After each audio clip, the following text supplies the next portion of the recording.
ang tamang panahon upang tayo ay bumangon. May isisingit lang ako kasi ang dami ho nagme-message sa amin dun sa fan page. Tungkol naman ho ito, attorney, sa ililihis ko lang ng konti. Yung tungkol ho ba dun sa mga nagpapa 5-6, may karapatan ho ba yung halimbawa ako yung nagpapa 5-6, may karapatan ho ba ako natakutin yung umutang sa akin para ipabarangay? O may parusa ho ba dun sa nananakot yung nagpapautang? Kasi ang utang naman talagang dapat ho ay bayaran. Hindi naman ho tatakasan. Kasi ano ho ba yung pwede nating parusa sa mga ganun? Opo, kasi alam naman natin, ano po, yung utang ay utang pa din sa mata ng batas, ay dapat pong bayaran, ano po. Yung pong ating mga nagpapautang, sila po may karapatan na maningil, ano po, at maghabol.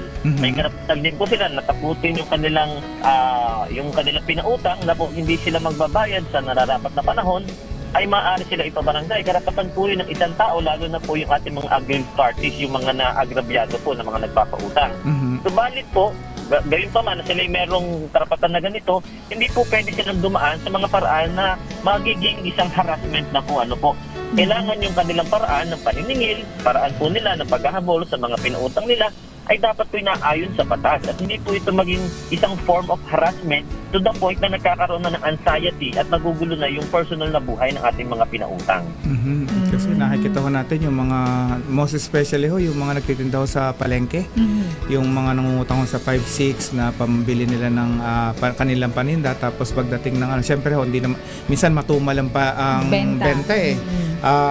Minsan pag hindi naubos, wala silang pambayad sa kanilang pinagkakautangan. Minsan pinananakot, ipapahiya kita, pupuntahan kita sa ganito. Nakakaawa naman.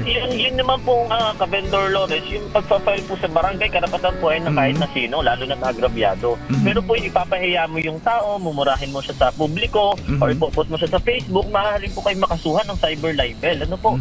So, dapat po para sa ating mga nagpapautang, gayon pa man na tayo merong karapatan sa batas bilang tayo isang creditor or nagpautang, dapat po ay hindi tayo mag-resort sa kahit anumang unlawful activities.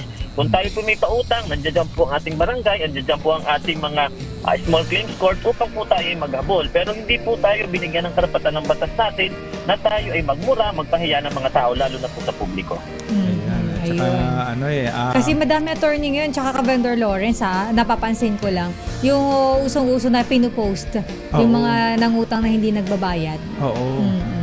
Yes po, mahirap po yun, ka-vendor yun, kasi pag po may halong paninirang puri doon, ano po, lumampas kayo sa threshold ng pagpo-post sa public, maaari po ito magresulta sa cyber libel. Napakabigat po nun, ano?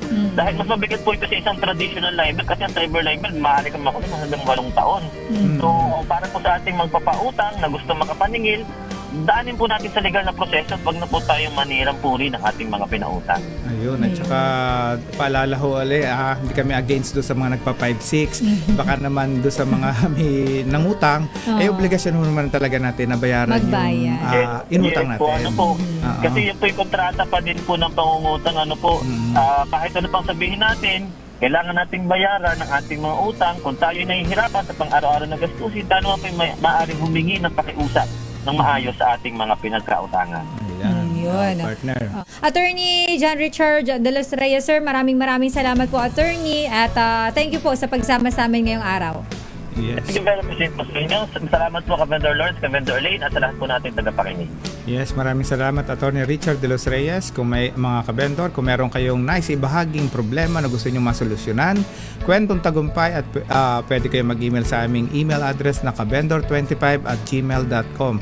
Pwede rin kayo mag-iwan ng mensahe sa aming fan page na Kabendor at sa aming hotline na 0918-985-6153.